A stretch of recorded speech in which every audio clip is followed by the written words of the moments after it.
When Amraphel king of Shinar, Arioch king of Elasar, Kedorlaomer king of Elam, and Tidal king of Goyim, made war on Bela king of Sodom, Bersha king of Gomorrah, Shinob king of Admah, Shemeber king of Zeboim, and the king of Bela, all the latter kings joined forces in the valley of Siddim.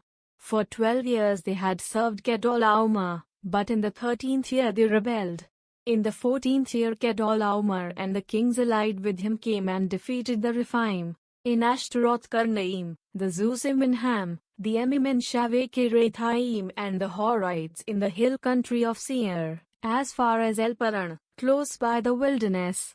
They then turned back and came to En-Mishpat, and they subdued the whole country of both the Amalekites and the Amorites who lived in Hajajoth-Tamar. Thereupon the king of Sodom, the king of Gomorrah, the king of Admah, the king of Zeboim, and the king of Bela marched out, and in the valley of Siddim they went into battle against them, against Kedorlaomer king of Elam, Tidal king of Goyim, Amraphel king of Shinar, and Arioch king of Elasar, 4 kings against 5. Now the valley of Siddim was full of bitumen pits, and as the king of Sodom and the king of Gomorrah fled, they fell into these, while the rest fled to the mountains. The victors seized all the possessions and food supplies of Sodom and Gomorrah and then went their way. They took with them Abram's nephew Lot, who had been living in Sodom, well as his possessions, and departed. A survivor came and brought the news to Abram the Hebrew, who was camping at the oak of Mamre the Amorite, a kinsman of Eshcol and Aner. These were allies of Abram.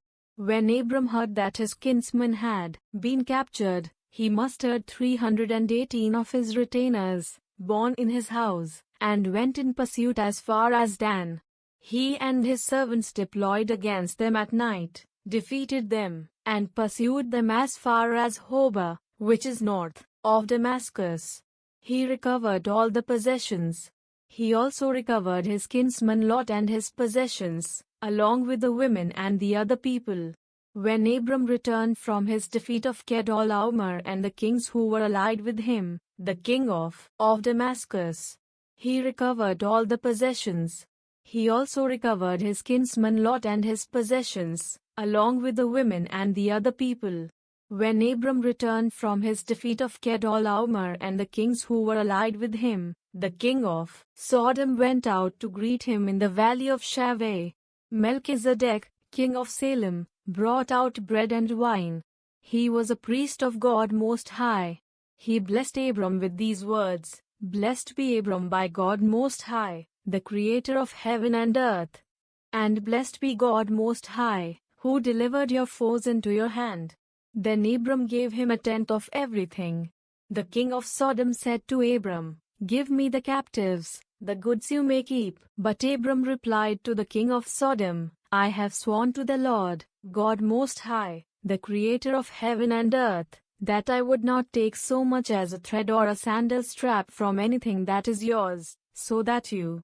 But Abram replied to the king of Sodom, "I have sworn to the Lord, God Most High, the creator of heaven and earth, that I would not take so much as a thread or a sandal strap from anything that is yours, so that you cannot say, 'I made Abram rich.'